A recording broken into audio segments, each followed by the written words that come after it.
Hello everyone, I'm Jesus and welcome to the next episode of the Road to Old School MTG. So this video won't be related to any card openings because there's nothing to report on that end from the previous videos. And in general, I've been definitely going. I've tempered down the buying of cards because number one, I'm just trying to pay prior bills and things like that, and I'm seeing I have most of the things that I need anyway. Uh, Minus a couple of exceptions here and there, of course, right? No one is ever fully finished, right? But I definitely have plenty of options as is, right? So I'm not too, uh, I don't feel too pushed to make any big purchases, at least not now. So today is more about uh, number one, to recap a tournament that I was recently at 1 week ago from today, and also a tournament that I'm going to be attending soon. And just discussing that, discussing my ideas of what I'm going to take, things like that, right? So it's more of an overview of deck ideas for tournament play. So let me show you where I was recently at. So I went to the Portal Presents Atlantic Old School 1994. This is a tournament in at the Portal in Bethlehem, Pennsylvania. So I went with a bunch of the New York Old School group, which I'm a part of, and so we went to this. So I just stayed in the first group phase, 4 games. My record was not good enough to advance to the later rounds. Um, so 4 games, I was 2-2. So 2 wins, 2 losses. I started out with 2 losses, got 2 wins at the end. And the reason why I wanted to go to this particular tournament is that I will also be going to this one. I will be going to Lobstercon 2023. I already got the ticket. I've already talked to some friends from the New York Old School group that are going. I'm sharing a Airbnb with them. I'm already traveling with them through Amtrak. So this is already in the works and I do plan to attend. I already took the day off and so forth. There's 2 events old school related. So on June 2 on Friday, there's the X Points. So for that, I'm thinking I'm just going to take my regular X Points mono black deck. I'm still playing around with it a little bit, but in general, that's what I anticipate I'll be taking. So not much to report on that, at least now. But on Saturday is the main event, old school main event, Atlantic. And that's why I wanted to go to the Portal one. So I just wanted to experience, first of all, always a good, any excuse is a good excuse to get some competitive games in. So I definitely wanted to get some competitive games in a competitive environment, tournament environment, but also testing for particularly Atlantic decks so that I can get some practice in for LobsterCon. So this is the deck that I took. So I took a quick picture in the at the portal. That's the name of the card shop. So they asked for a deck pick, right? So this is a bit disorganized, but this is the deck that I took to this tournament. As I said, I went 2-2.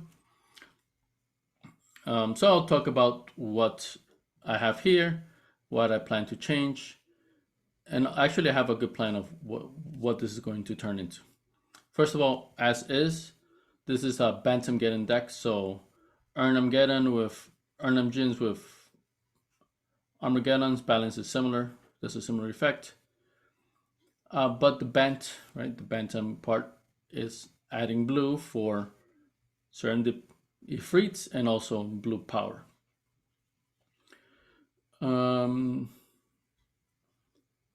So right off the bat, so I've added fireballs. I've seen versions with 1 fireball, so I like that idea. So I kept it, especially for Winnies, and it ended up being useful against a mono black Winnie deck that I was playing against. I lost 1-2, right? But it definitely was useful. But I had 2 in the deck. here, as you can see. So this was a good addition. I like it. I don't know about two, but definitely one was, at least one is nice. So the usual 1, 2, 3, 4, 5 Moxes, Chaos Orb, Soul Ring. I have no Black Lotus, so no Black Lotus. I have no Time Twister, so no Time Twister. A lot of versions have those two cards as well. And then, like I said, blue now gives me options for Serendipity Freaks, but I definitely felt I didn't have enough threats. So between the 4 Urnams, 4 Serendipity Freaks, and then only 2 Serangels, that's only 10 threats, right? The Burst of Paradise is just for ramp, and after I blow up the lands, still have something to produce mana with. So I got a 2-2 record, so I won some, I lost some. And then definitely for Lobstercon, I don't anticipate. Actually, there's no later rounds in Lobstercon. Everybody plays the same amount of games depending on how many people are in the tournament, and the best record is the champion. Right, so there's no second phase. But I have no illusions that I'm going to be anywhere near the top, right? So I'm sure I'll be right in the middle, maybe even lower third. We'll see, right? But it's more about the experience. But I definitely want to bring something competitive and do my best. But for that purposes, this definitely did not was not the results were not good enough. Not enough threats. Let's see what, and definitely the cyber was not good. Karma is not good. I played against a mono black deck, but they tend to be stingy on the lands. They don't have too many. In one game, he had a lot in the first game, and then I believe he won. And then I'm like, okay, let me put in Karmas. Then the next games, he only had like 2 swamps, and then I always had other things to cast. So I never had, why cast the Karma when I can cast an Urna, when I can cast a Sylvan to help me get more my threats out, right? So I believe I had it in my hand at one time, but it just never, it just wasn't useful enough for me to cast it. Didn't feel the need. I don't know, maybe I should have, but as from what I noticed of the game, it just was not, it just wasn't good enough. So that was a mistake having that. I put the Whirling Dervishes in that against that deck. I think I don't know if I got to play one, so I forgot. 2, I would say 3 in general would probably be better against mono black.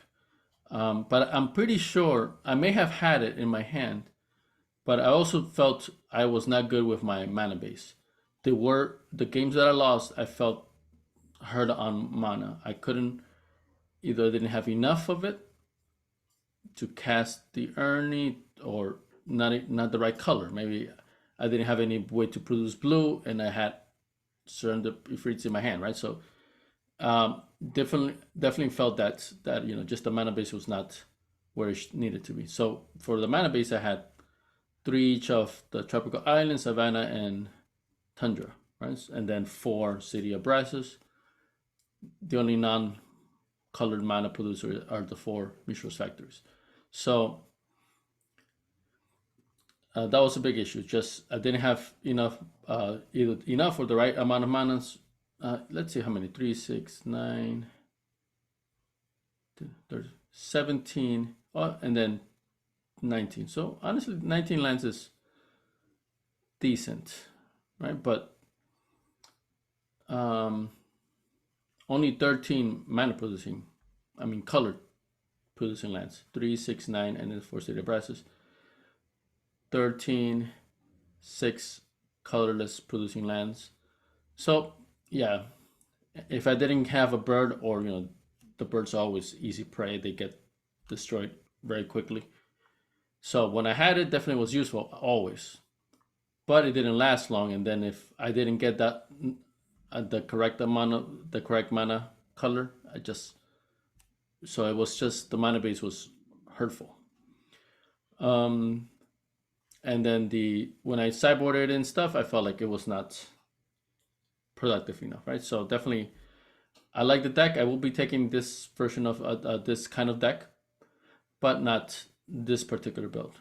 But in the tournament, I had forgotten about in the New York group. There's Paul De Silva, pretty well-known guy in the old school community, and he actually piloted a Bantamgeddon or Bantamgeddon deck in Lobstercon not so long ago, and where he got top 8, I believe, right, or maybe top 4, right? But he did very well.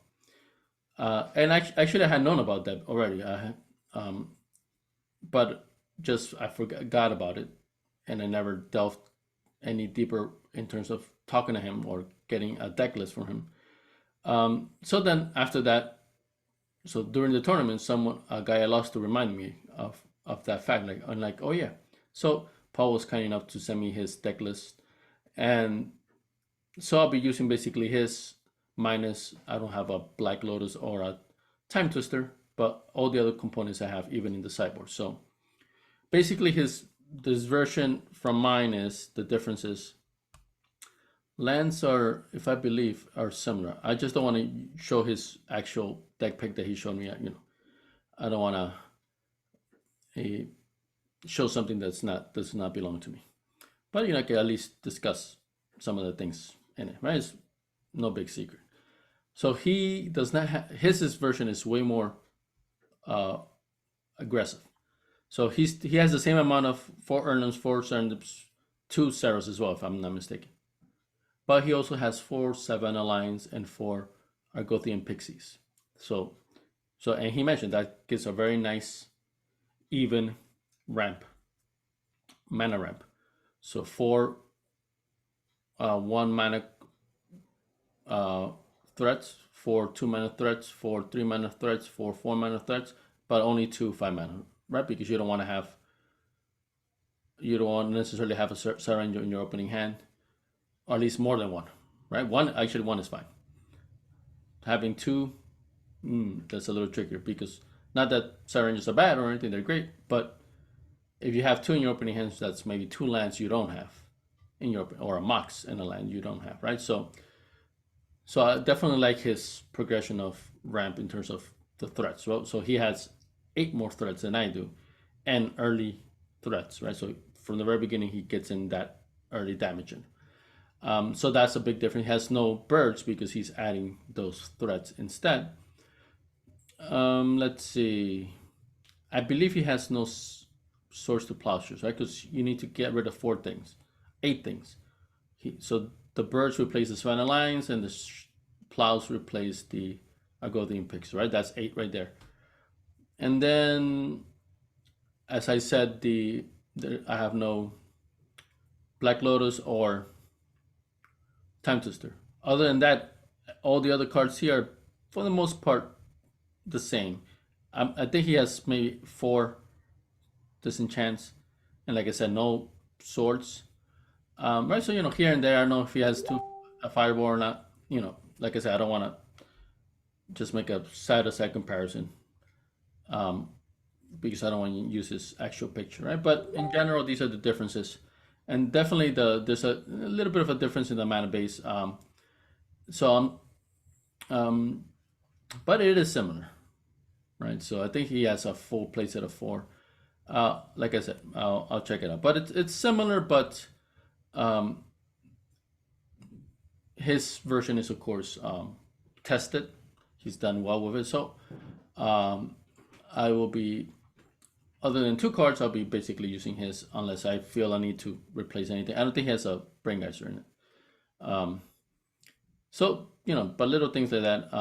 And then his sideboard is way different, right? So the sideboard is, if I do change anything, first of all, those 2 cards I have to change, the Black Lotus and the Time Twister. I don't have them. I don't anticipate getting them. Nor do I honestly want to get either one of those 2 cards for the price, right? So I'll either add a Fireball or Swords. We'll see, right? Probably, I believe his version has no swords, so I'll probably add 2 swords to mine. Other than that, I'll be using just his version. But if anything, I anticipate the sideboard to be the section that if I tinker around with anything, it'll be the sideboard. Or maybe I shouldn't, right? I'll see, right? That's just why I'm taking this time to play test and try different things, right? The deck, I know his deck is solid, so I'm not gonna play around other than those two cards I mentioned. But the sideboard, I'll that if there's anything to play around with, that would be it. But the sideboards that I've seen from him in the two different versions of deck lists that I have for his Bantamgeddon decks, I have all the cards in the main deck and in the sideboard that he utilizes, right? Except for the exception, those two cards that I mentioned, Black Lotus, Time Twister. So, that's why I have liberties there, because I can just follow it as is with no problems. I have all the cards, because if you've been following my journey, Bantamgeddon is the deck I actually started with in old school, right? So that's why I have all these dual lands all ready to go. I got the 4 birds, I got all these blue power, and I had the dips. I had the revised version first, and then I've thankfully upgraded to foreign revised, which gives me the correct art, the awesome Ansematics art. So the library, I have cities, I've Sylvan libraries, right? So my journey has led me to be very solid with the card pool for this particular deck, minus those 2 cards as I mentioned. So it's only fitting that I play this deck in Lobstercon. All right, so I just wanted to share that info in terms of what I've been doing recently. No card buying, or at least like I've still been making some videos, of course, but nothing jaw dropping, right? So a couple other things here and there to gradually improve upon my singleton 100 card singleton deck or sisterton deck, but it's very solid. The only card I think I need, well, that I would like to have is the I believe it's called Argivian Archaeologist. So it's like over $100 card, so I'm like waiting to get a good deal on it. But it's more of a want than a need. That deck is very solid. I like it, and it's consistently in this case, right? So I always have my 100 card singleton sisterton deck ready. I recently made 2 additions to it, but I'm still debating what 2 cards to remove. Night Soil, some other players were using it, and it's a really good card in this format, especially as a 2-headed giant, which is what we tend to play. We play singleton 1-on-1, but we especially play 2-headed giant singleton. So that's pretty cool. So I have this deck always ready. So it's, as I see different additions, I may add to it, but it's there. In fact, I have a couple cards coming in so I can permanently keep most of the cards here. So I have another City of Brass coming in, because I always keep on swapping that one, and then it gets annoying. So I have a gold border City of Brass coming in just to keep it here, and then just leaving it here, right? So I have that. I got my X Points deck. I have, well, it's empty now, but this is where the Atlantic deck is going to go. I've stopped playing Alice, only because in my play group, there's no Alice playing, just traditional old school. So, I prioritize in-person gaming. In fact, I haven't played online in an online tournament since last year. I literally just started a couple days ago joining the Neos, the latest Neos tournament, which is Scryings, which I have been playing from my playgroup, right? So, and then I noticed Scryings tournament in Neos, and perfect opportunity to play around with it. So now we are April. So it's been 3 whole months where, and actually in December, yeah, like I think May I didn't play because I traveled overseas. So a good 3, maybe 4 months of no online playing, but still some, definitely a good amount of in-person play, right? So, but I'm looking to get in those online games now, especially with my goal of attending Lobstercon, which I know I will. But I, want to make it the best experience I can and getting maximizing both decks, right? So my X points, I'm happy with it. I passed the first round in a few Neos, a few X point um, tournaments. So I know it's a solid deck. I can still play around with it. I've toyed around with adding red to it, but like it would be like $1,000, at least $1,000 investment, which I'm not looking to do. So probably just keep him mono black at the moment. But I just wanted to give that update to explain the lack of cards coming in. I've been playing the game, enjoying the game, and so you guys saw a little bit of what I've been doing and what I plan to do next. Definitely, I'll be giving continue with the updates in terms of since I don't anticipate too many updates for new cards. I will be giving updates in more about the games that I play, lead, and the tweaks that I'm doing leading up to LobsterCon. Thank you for watching.